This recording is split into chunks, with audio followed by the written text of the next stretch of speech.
Live from deep in an underground bunker in East Tennessee, this is America's premier mortgage field services expert, Paul Williams. Good evening, ladies and gentlemen. I'd like to welcome you back to another edition of Foreclosurepedia Podcast. Foreclosurepedia Podcast presentation of the Foreclosurepedia Radio Network, which premieres each weekend. We're coming to you today with a special edition. It's the middle of the week, the 2nd of August, 2017. The time is 2300 hours Eastern Daylight Time. There's two things on everybody's mind right now in America. One is the horrific shooting that just recently transpired out in Las Vegas. Our thoughts and prayers go out to those families out there. The other is exactly what is going on, what precisely is going on down in Puerto Rico. And you know, I wanted to walk everybody through this because, look, Brock Long, FEMA director, is catching a lot of hell down there. He's catching a lot of hell, and there's a lot of things that are being, equated to why isn't this like the Berlin airlift? Okay, well, there's a lot of reasons. First and foremost, we already had the equipment stationed over in Berlin during World War II. Why is it that with the modern armadas and military that we have, why aren't we physically dominating Puerto Rico? And the reality is that the infrastructure is destroyed. Now, I wanted to walk people kind of through a brief history of Puerto Rico and really and truly whose fault it is. Puerto Rico was ceded to the United States after the Spanish-American War in 1898. And the reality is that the last borderline democracy that the nation, Puerto Rico, had seen was probably in 1809. And during that period of time, Napoleon had taken over Madrid, and he had axed King Ferdinand VII. He had appointed his own brother, Joseph, King of Spain. And during that process, Ramon Parra Garalt, Puerto Rican, was elected as the island's first representative. And in essence, he is the first and last Puerto Rican to ever participate in meaningful democracy. With that said, Garalt helped to write the Constitution of 1812, and it was a great piece, if you will, of chartered democracy. It had limited the power of the monarch, brought in modern male suffrage, had worked to bolster economic rights. But with all that said, as fate would have it, after Waterloo, any hope of being anything other than a slave state had come to end. The rest, was history. Kinda. So enter the Jones Act. In 1920, Congress had passed the Jones Act. And the Jones Act, in essence, requires shipping between U.S. states or possessions only be carried out by U.S. vessels with American crews. And I tell you what, if you want to ensure default on any debt, if you really want to fuck some people over, the Jones Act is the way to go, especially when you are dealing with a faux sovereign nation. And the reality is that a University of Puerto Rico study pegs the costs of how much the Puerto Rican economy is harmed at $500 million a year. And whom gets that $500 million? You got it, U.S. firms. So here I want to enter and bring up a new word for a lot of people. And I apologize about my sinuses tonight. Enter the Vulture Hedge Funds. Vulture Hedge Funds, in essence, buy up sovereign debt to what many may argue the detriment of all involved, and most assuredly the peoples themselves. Firms like ML Capital, a subsidiary of Elliott Management, Aurelius Capital Management, Dart Management, Blue Angel, Bryce Bridge Capital, the Oleant Fund, Montreux Partners, all of these people have been involved, and most infamously are remembered for buying the Argentine defaulted bonds for what, pennies on the dollar. And it was that Argentinian purchase and the legal ramifications which unfolded, wait for it though, in sovereign U.S. federal courts that laid the groundwork for destroying Argentina, most assuredly, but more on point, Puerto Rico. Long before Hurricanes Irma and Maria were ever even a twinkle in the meteorological eye. You see, the trigger for the crisis in Argentina was a run on the banking system. You know, as people realized that there were not enough dollars in the system to cover all the deposits, and as the run intensified, the Argentine government was forced to introduce a so-called fence to control the outflow of deposits. Under this system, people could only transfer funds within the banking system, but they were not allowed to get cash. They weren't allowed to get cash except in very small, meaningless amounts. You know, so this measure resulted in a monetary crunch and led to the collapse of economic activity, especially in the informal sector, which mainly works on cash, and it led to widespread social unrest. Is this sounding familiar? Well, it should, because the only way you can fucking do business in Puerto Rico right now is with cash.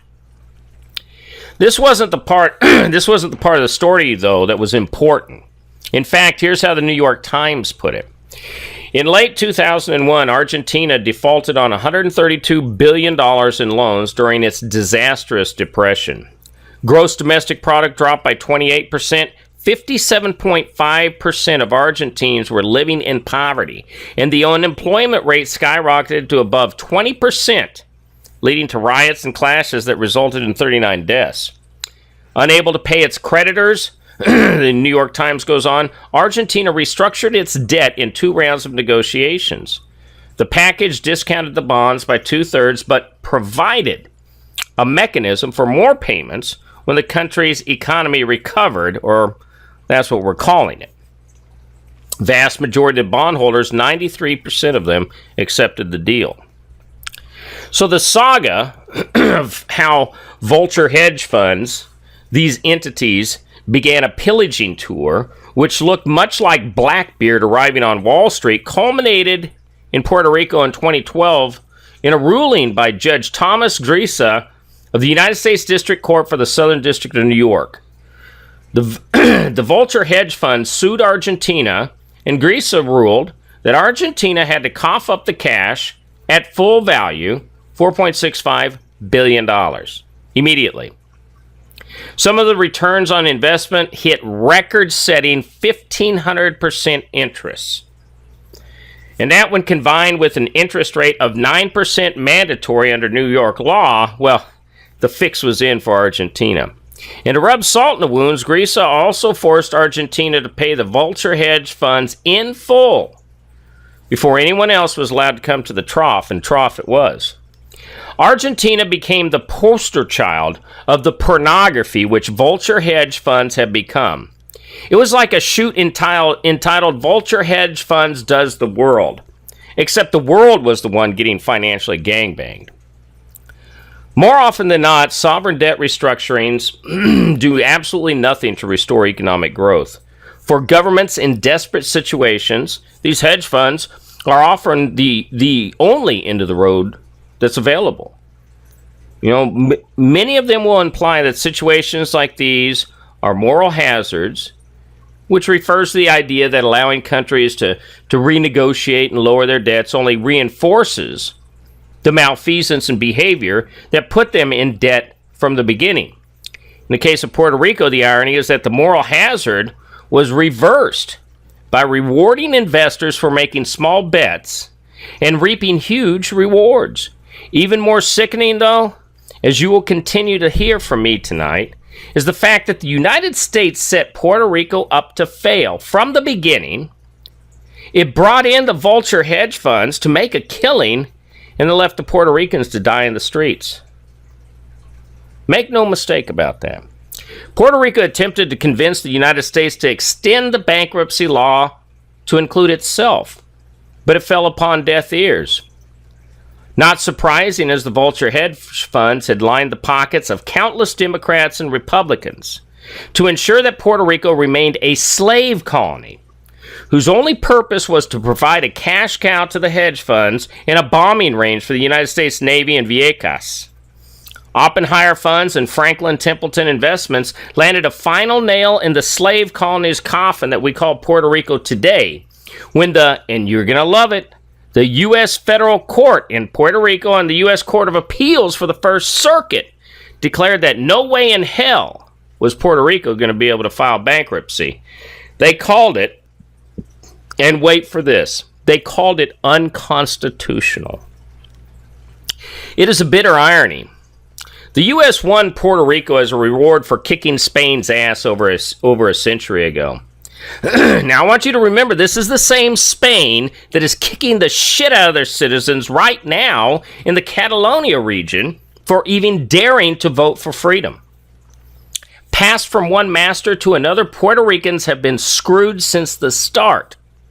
Puerto Rico's Electric Power Authority, PREPA, is $9 billion in debt and missed an interest payment in July. Today, post-Hurricanes Irma and Maria, the infrastructure looks like an excerpt from Iraq in 2003. And while federal agencies, including FEMA, the Environmental Protection Agency, and the Department of Energy are all gathered around attempting to put Humpty Dumpty back together again, it isn't simply to turn on the air conditioning. You see, financial institutions are missing out on boatloads of revenue because Puerto Rico is now a cash-only transaction environment. Pirates of the Caribbean isn't simply a Johnny Depp movie.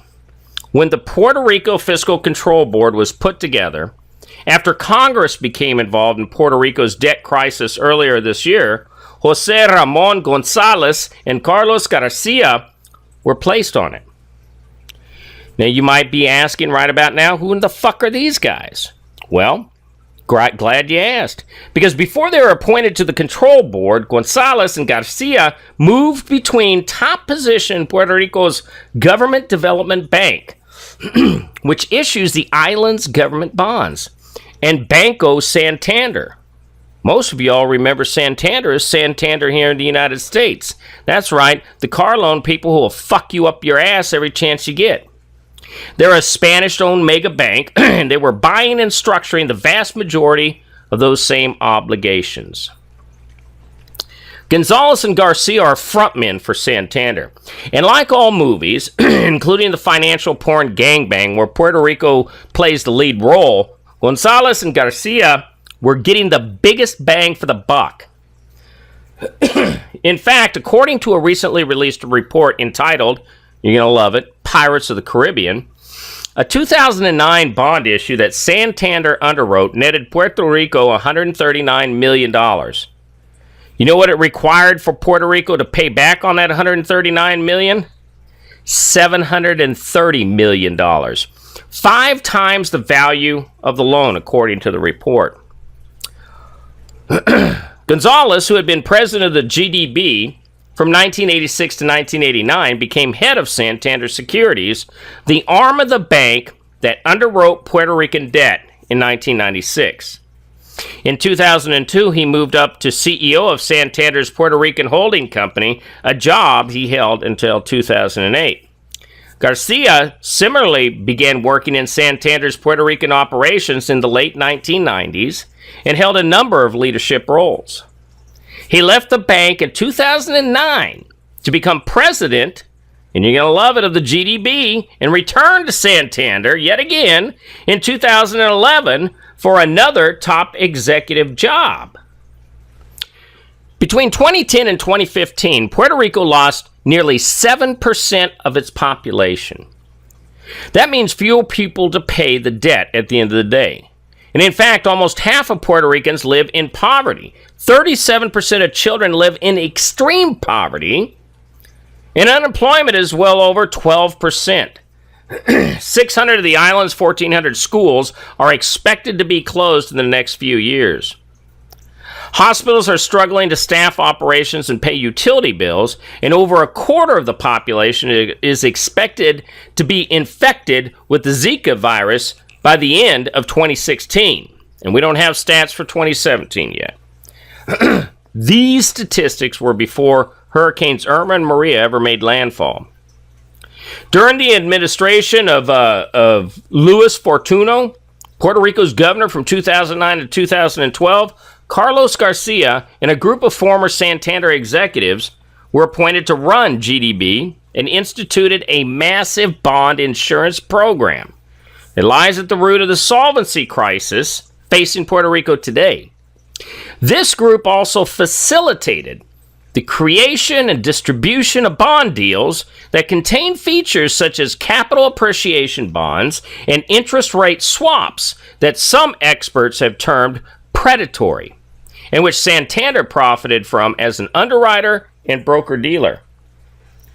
When looking at the debt issued by Santander, where it was issued, and how it played an underwriting role, it came in at around $61.2 billion. That figure is nearly the entirety of the Commonwealth's total debt of more than $70 billion. More than $1 billion went to the fees paid to Santander and other banks.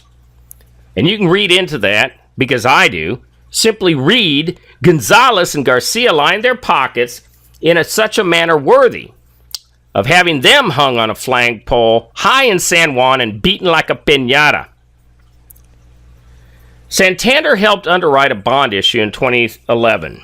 It was underwritten to raise money to pay a $400 million interest rate swap termination.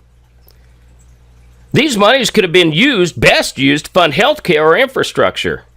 In another example, Santander and other banks earned at least $35.7 million in underwriting fees in 3 employee retirement system debt deals worth $2.9 billion that used employers' contributions as collateral, virtually unheard of for public pension funds. This debt added to the pensions fund liability, and it is forecasted that that pension fund is going to run out of money in 2 years. Puerto Rico is the largest unincorporated territory in the United States subject to federal law, yet its citizens lack full voting rights and democratic representation in Congress. Where did Puerto Rico's debt crisis originate? Well, there are many reasons, including the axing of IRS Section 936. And how did that turn out? I'm glad you asked. The crisis is the culmination of decades of ill-advised public policy, both in San Juan and Washington, coupled with a persistent stagnating economy, seemingly unlimited access to easy credit, and a market willing to lend. That's a direct quote from GDB President Melba Acosta-Fable. It wasn't just Santander, though, whom raped the Puerto Ricans. These included global banks such as Citigroup, Goldman Sachs, and Merrill Lynch, but also local banks like Popular and Oriental. Everyone was in on the gangbang, and Washington stood by collecting the lobbying fees like pimps at a whorehouse. And by 2009, Garcia was moving hot and heavy, like the financial fluffer this rat Fink is, to create new and questionable financial offerings. In order to maintain Puerto Rico's credit ratings, Garcia relied on issuance of new categories of municipal debt, secured by regressive Puerto Rican sales and use tax receipts. These safe bonds, known by their Spanish language acronym COFINA, were issued mainly to refund outstanding interest and principal on previously issued government debt, and also provide deficit financing for the Commonwealth.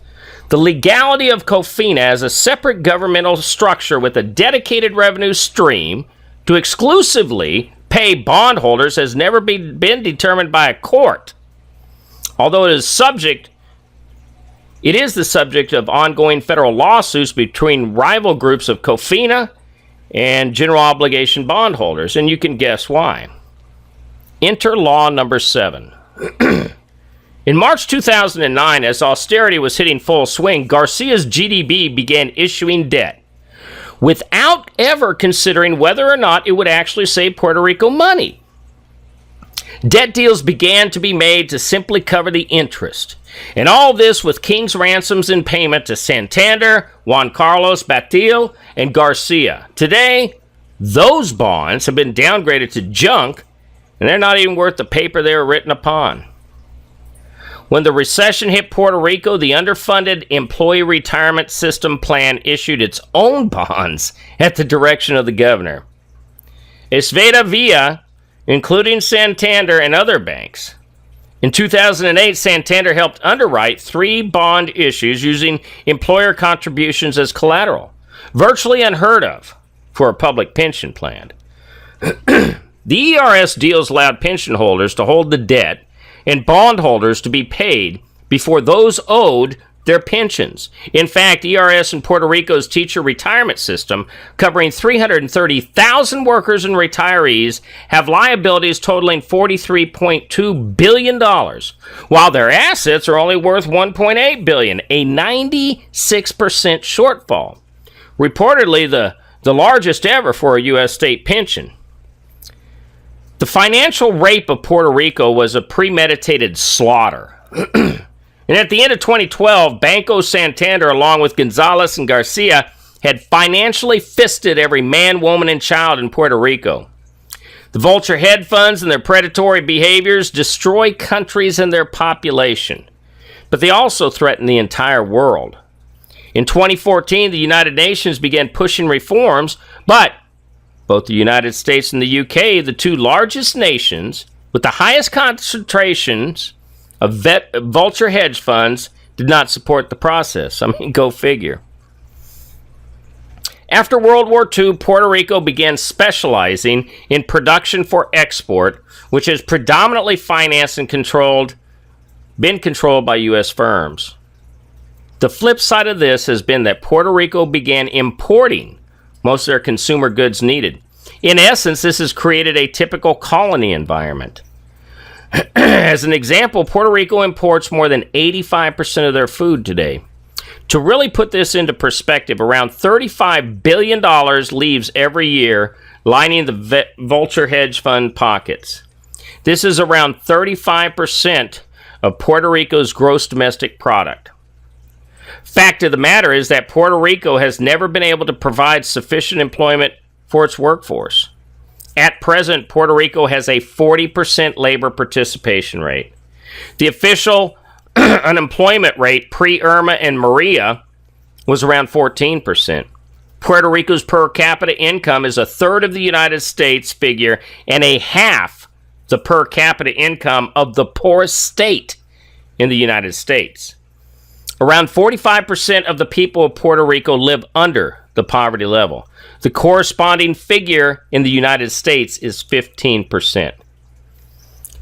Puerto Rico is facing one of the greatest financial crises of our time, where the island is beyond the point of bankruptcy after accumulating $72 billion in debt, more than its gross national product.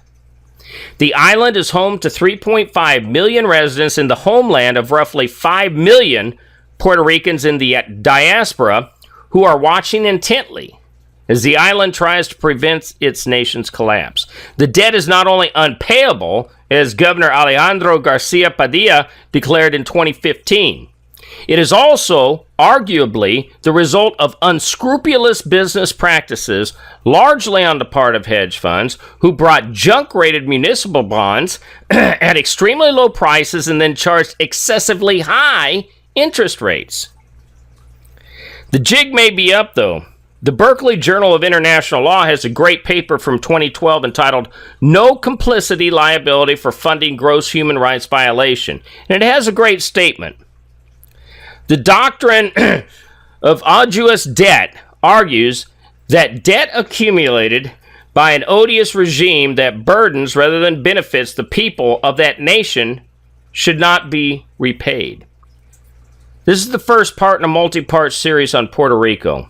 If you're a resident of Puerto Rico, Foreclosurepedia would love to interview you with respect to your treatment by the United States before, during, and after Hurricanes Irma and Maria. To get the site references of a lot of the material that we had in here, this is located at foreclosurepedia.org. The article is entitled FEMA's Puerto Rican Problem, Vulture Hedge Funds, and NAMPs. I want to give a great big shout out to my partner down there, Billy Masonette, L&B Management. If you hear this, if we could do anything for you, you reach out to us. We're standing with you solid, brother. And my hat's off to the rest of you Puerto Ricans out there. This is Paul Williams. This has been a special edition of the Foreclosurepedia podcast. Have a great evening, and God bless America.